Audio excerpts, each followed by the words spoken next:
Hello friends, welcome again आपके अपने YouTube channel ask your gynaecologist में। मैं डॉक्टर सोनल परिहार हर बार की तरह आपके पास एक नया टॉपिक लेकर, आपका फेवरेट टॉपिक लेकर उपस्थित हुई हूँ। आज मैं थोड़ा डिफरेंट लुक में आप लोगों को दिख रही होंगी क्योंकि आज मैं एक फंक्शन से वापस आ रही हूँ, तो मुझे लगा कि क्यों ना इसी ड्रेस में, इसी हुलिये में वीडियो बना लिया जाए, कुछ डिफरेंट, राइट। तो आज का टॉपिक है ऑब्स्टेट्रिक कोलिस्टासिस। ऑब्स्टेट्रिक कोलिस्टासिस यानी कि प्रेगनेंसी के समय जब आपको इचिंग होती है, वो कहते हैं ना कि इचिंग तो होना नॉर्मल है क्योंकि पेट बढ़ रहा है, स्किन ड्राई हो रही है तो खुजली तो होगी। कभी कभी ये खुजली, ये इचिंग बहुत ज़्यादा डेंजरस हो जाती है माँ के लिए भी और बच्चे के लिए। इसके लिए बहुत सारे पेशेंट्स ने मुझे रिक्वेस्ट भी करी है और एक ऐसा टॉपिक है जो कि आपके लिए जानना ज़रूरी है क्योंकि ये बहुत कॉमन नहीं है, बहुत कम ऐसा होता है। इंसिडेंस देखा जाए तो खुजली तो ऑलमोस्ट 25% लोगों को होती है, यानी कि 1/4 लोगों को प्रेगनेंसी में इचिंग, खुजली होना हाथों में, पैरों में, स्पेशली पेट में जो बढ़ रहा है, ब्रेस्ट पे क्योंकि वो भी बढ़ रही है, जहाँ जहाँ फैट बढ़ता है, जहाँ जहाँ स्ट्रेचिंग होती है वहाँ खुजली होती है। तो 25% लोगों को खुजली तो होती है। लेकिन अगर हम ऑब्स्टेट्रिक कोलिस्टासिस की बात करें तो ये बहुत रेयर है, बहुत रेयरली 1 to 2% में ऐसा होता है कि ऑब्स्टेट्रिक कोलिस्टासिस डेवलप हो जाती है। और जैसा कि इसका नाम बताता है, ऑब्स्टेट्रिक यानी कि प्रेगनेंसी के समय, और कोलिस्टासिस, कोली यानी कि गॉल ब्लैडर, और स्टासिस यानी कि कोई चीज़ रुक जाना, आगे ना चलना, उसको बोलते हैं कोलिस्टासिस। ठीक है, तो यानी कि गॉल ब्लैडर से जो सिक्रीशन निकलता है जिसको हम बाइल बोलते हैं, जिसमें बहुत कुछ होता है, एंजाइम्स होते हैं, हार्मोन्स होते हैं, ये एक जगह रुक जाता है। रुकने की वजह से पेशेंट को यहाँ पर ऊपर की तरफ खुजली होनी शुरू हो जाती है क्योंकि वो सारा एक्यूमुलेट हो जाता है। लिवर राइट साइड में होता है ऊपर की तरफ, जस्ट रिब्स के नीचे, तो वहाँ पर गॉल ब्लैडर में जब कुछ भी रुकावट होगी तो वो सारे बाइल पिगमेंट्स, बाइल सॉल्ट्स वो स्किन के आसपास इकट्ठे हो जाएंगे, इससे वहाँ से खुजली होनी शुरू होती है। डिपेंडिंग कि कितना सिवियर है उतनी ही सिवियरिटी बढ़ती है, उतनी ही ज़्यादा सिम्टम्स आते हैं, उतनी ही आगे जाके हमको एक्शन लेना पड़ता है, राइट। तो इससे पहले कि हम स्टार्ट करें, मैं आपको बता दूं कि डॉक वाइज ऐप बहुत बढ़िया चल रहा है, डेली काफ़ी सारे पेशेंट्स कनेक्ट होते हैं। आई होप जो पेशेंट्स कनेक्ट हो रहे हैं उनको बहुत मज़ा आ रहा हो, क्योंकि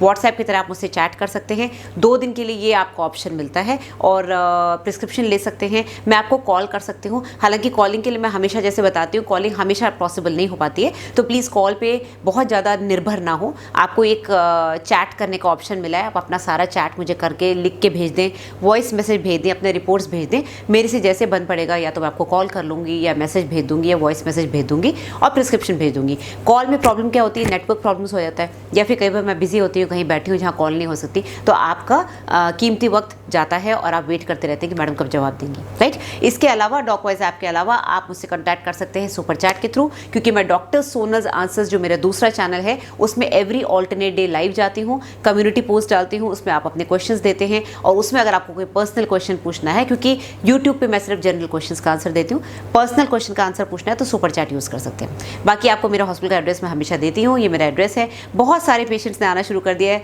बहुत मज़ा आ रहा है, अपने फॉलोअर्स, अपने फैंस से मिल के लोग पता नहीं कहाँ से दूर दूर से आते हैं, दिखाते हैं। दैट इज़ वेरी नाइस, आप लोगों का विश्वास मैं जीत रही हूँ, थैंक यू वेरी मच। तो ये मेरा एड्रेस है, मेरी सेक्रेटरी का नंबर है, आप फ़ोन करके अपॉइंटमेंट ले सकते हैं, पता कर लीजिए कि मैं हूँ कि नहीं आने से पहले, राइट। तो हम टॉपिक शुरू करते हैं, ऑब्स्टेट्रिक कोलिस्टासिस। जैसे कि मैंने बताया, कोलिस्टासिस यानी कि गॉल ब्लैडर का सेक्रेशन आगे नहीं बढ़ रहा है। ये क्यों होता है? ये होता है प्रेगनेंसी के समय जो हार्मोन्स, स्पेशली प्रोजेस्टेरोन हाई हो जाता है, उस वजह से आपकी जितने भी मूवमेंट्स हैं बॉडी के अंदर, बावल के मूवमेंट जो आपके आते हैं वो मूव करना कम कर देती हैं। जैसे कि मैंने बहुत पहले एक वीडियो आया था, प्रॉब्लम्स ड्यूरिंग प्रेगनेंसी, मैंने बताया था कॉन्स्टिपेशन होता है। कॉन्स्टिपेशन भी प्रोजेस्टेरोन की वजह से होता है, सांस फूलती है प्रोजेस्टेरोन की वजह से। तो ये सारे सिम्टम्स इस हार्मोन की वजह से होते हैं। जैसे जैसे प्रेगनेंसी आगे बढ़ती है टुवर्ड्स द 9th मंथ, क्योंकि हार्मोन्स बहुत ज़्यादा बढ़े हुए होते हैं, तो उस समय और ज़्यादा कोलिस्टासिस होता है, और ज़्यादा ईचिंग होती है, और ज़्यादा आपके bile pigments and bile salts जो है वो एक्यूमुलेट हो जाते हैं, इकट्ठे हो जाते हैं। अब और क्या सिम्टम्स होंगे अपार्ट फ्रॉम इचिंग? खुजली के अलावा कभी कभी पेशेंट को जॉन्डिस डेवलप हो जाता है, डिपेंड्स कि कितने ज़्यादा सिवियर है। कभी कभी उनकी पॉटी का कलर यानी कि स्टूल्स का कलर पेल हो जाता है, उसका पिगमेंट जो येलो पिगमेंट है वो सारा ब्लड में आ जाता है, जिस वजह से उसकी खुद की स्किन, अब उसके आईज येलो हो जाती हैं, उसको जॉन्डिस दिखता है, पीलिया हो जाता है, और स्टूल्स बिल्कुल वाइटिश हो जाती है, क्ले कलर के, यूरिन बहुत डार्क आनी शुरू हो जाती है, राइट। LFTs जो होते हैं, जो लिवर फंक्शन टेस्ट है, वो बहुत गड़बड़ शुरू हो जाते हैं। तो ऐसे केस में पेशेंट की केयर बहुत ज़रूरी है। इचिंग ज़्यादातर पाम्स एंड सोल्स में होती है, यानी कि हाथों में, पाम्स में, हथेलियों में और नीचे तलुओं में। पेट पे भी होती है, पूरी बॉडी में भी होती है, बट मेनली ये जो 2 एरियाज़ हैं इसमें होती है और यहाँ रेडनेस डेवलप हो जाती है। कहते हैं रात के टाइम ज़्यादा होती है, इसलिए रात में पेशेंट को जब खुजली की वजह से नींद नहीं आती है तो बहुत थकान महसूस करती है, राइट। तो थकान जॉन्डिस की वजह से भी होती है, प्लस रात में नींद ना लेने की वजह से भी होती है।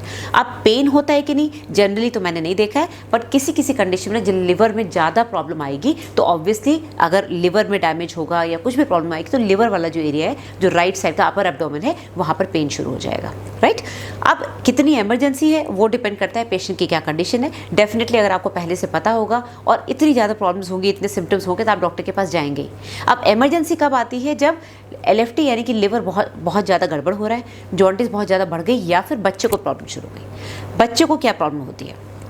बच्चे के अंदर सबसे पहली बात तो मेकोनियम स्टेनिंग बहुत कॉमन है।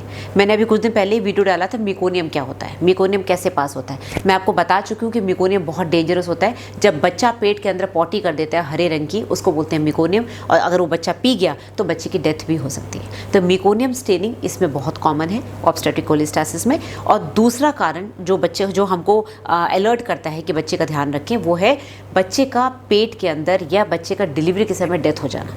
और जनरली ये क्यों होता है? क्योंकि आंवल में से जो उसको ब्लड मिलता है ये आना ख़त्म हो जाता है या बहुत कम हो जाता है। इसको बोलते हैं प्लासेंटल इनसफिशिएंसी, यानी कि आंवल ने काम करना बंद कर दिया। अब ये क्यों होता है? या तो पेशेंट का ब्लड प्रेशर हाई हो गया, या फिर पेशेंट खुद बीमार है, उसके LFTs गड़बड़ हो गए, तो ऑब्वियसली उसके अंदर इतनी ताकत नहीं है कि उसका ब्लड जो है आंवल के थ्रू जाके बच्चे को ब्लड सप्लाई दे पाए।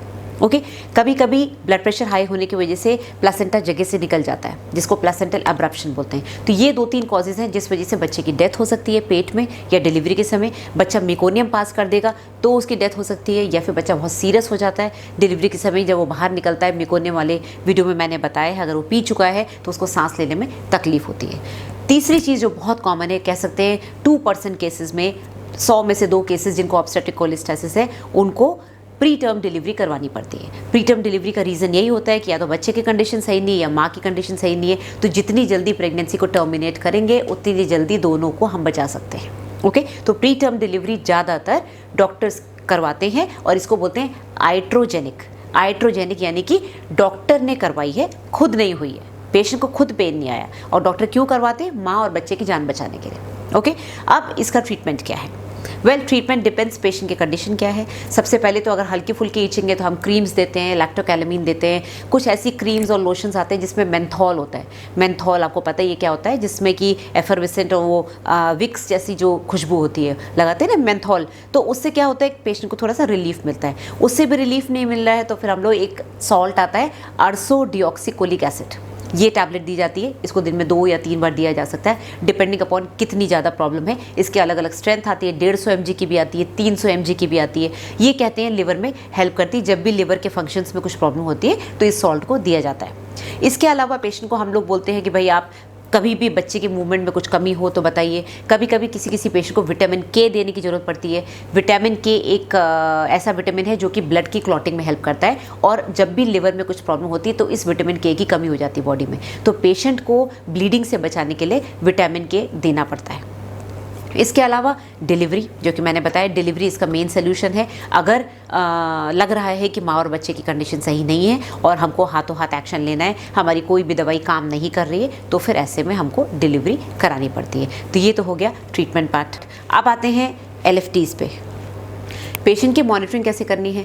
पेशेंट की मॉनिटरिंग करनी है LFTs यानी कि लिवर फंक्शन टेस्ट, जो कि ब्लड टेस्ट है। इसको वीकली करते रहें जब तक डिलीवरी नहीं हो जाती, हर हफ्ते करते रहें। कलर डॉपलर कर सकते हैं बच्चे की कंडीशन देखने के लिए। अल्ट्रासाउंड से बहुत ज़्यादा फ़ायदा नहीं होता है। और जब डिलीवरी करवा रहे हैं, अगर सिजेरियन नहीं हो रहा है, नॉर्मल डिलीवरी हो रही है, तो पेशेंट को कंटिन्यूस CTG यानी कि कंटिन्यूस फीटल मॉनिटरिंग पे, जो कि ऑलरेडी एक वीडियो आ चुका है, कार्डियोटोकोग्राफी, जिसको कि कहते हैं बच्चे का ECG करना। तो डिलीवरी के समय पूरे टाइम पेशेंट को CTG पे रहना चाहिए। ओके, अब डिलीवरी के बाद क्या होता है? डिलीवरी के बाद माँ 1 से 2 हफ्ते के अंदर बिल्कुल ठीक हो जाती है, क्योंकि जितने भी कोलेस्टासिस के सिम्टम्स थे प्रोजेस्टेरोन की वजह से, वो सब खत्म हो जाते हैं। धीरे धीरे लिवर नॉर्मल हो जाता है, जॉन्डिस भी ठीक हो जाती है और माँ वापस से नॉर्मल हो जाती है। बच्चे की कंडीशन में भी अगर बच्चा सही कंडीशन में निकला है, बहुत सीरियस नहीं है, बहुत प्री टर्म नहीं है, तो 1-2 हफ्ते के अंदर उसके अंदर जो भी चेंजेस आए हैं, क्योंकि जब बच्चा माँ के पेट में होता है तो उसके जितने भी एंजाइम्स, जितना भी उसका सारा सिस्टम है वो माँ के कंट्रोल में होता है, माँ के लिवर के कंट्रोल में होता है। निकलने के बाद जब उसका खुद का सर्कुलेशन शुरू होता है, वो दूध पीना शुरू करता है बच्चा, तो उसका खुद का लिवर और सब काम करना शुरू करता है। तो 1 से 2 हफ्ते के अंदर बच्चा भी नॉर्मल हो जाता है और उसको ऐसा कोई सिम्टम नहीं रहता जो कि जॉन्डिस वाला सिम्टम हो, अनलेस कि बच्चे को मेकोनियम स्टेनिंग की वजह से, प्रीटर्म डिलीवरी की वजह से या प्लेसेंटल इनसफिशिएंसी की वजह से कोई मेजर प्रॉब्लम हो गई हो। अब मेन बात, क्या ऑब्स्टेट्रिक कोलेस्टेसिस रिपीट होती है? यस, 50% केसेस में अगर एक बार कोलेस्टेसिस हुआ है तो सेकंड केस में भी कोलेस्टेसिस हो सकता है। तो प्लीज़ ध्यान रखिए, बहुत ज़रूरी है आपके लिए ये ध्यान रखना कि पहली बात, हर तरह की इचिंग, हर तरह की खुजली नॉर्मल नहीं होती है। ऑब्स्टेट्रिक कोलेस्टेसिस में खुजली हमेशा ज़्यादातर पाम्स और सोल्स में होती है, ज़्यादातर नाइट में होती है। इसमें कोई रैश नहीं होता, यानी कि कोई दापड़ नहीं निकलते, बिल्कुल नॉर्मल इचिंग होती है और पेशेंट खुजली करती रहती है। और तीसरी चीज़, इसमें LFTs गड़बड़ हो जाते हैं, यानी कि लिवर फंक्शन टेस्ट गड़बड़ हो जाता है और किसी किसी को जॉन्डिस डेवलप हो जाता है। दैट्स इट गाइस, इससे ज़्यादा आपको जानने की ज़रूरत नहीं है। जिन लोगों ने मुझसे रिक्वेस्ट करी थी वीडियो के, आई होप आपको सारे अपने आंसर मिल गए हों। इसके बावजूद अगर आपको कुछ पूछना है तो आप इनबॉक्स में लिख सकते हैं, मैं अपने लाइव सेशन में हमेशा आंसर देती ही हूँ। और अगर आपको ये वीडियो पसंद आया तो सबसे पहले लाइक करिए, शेयर करिए और सब्सक्राइब करिए। Thank you very much, bye bye.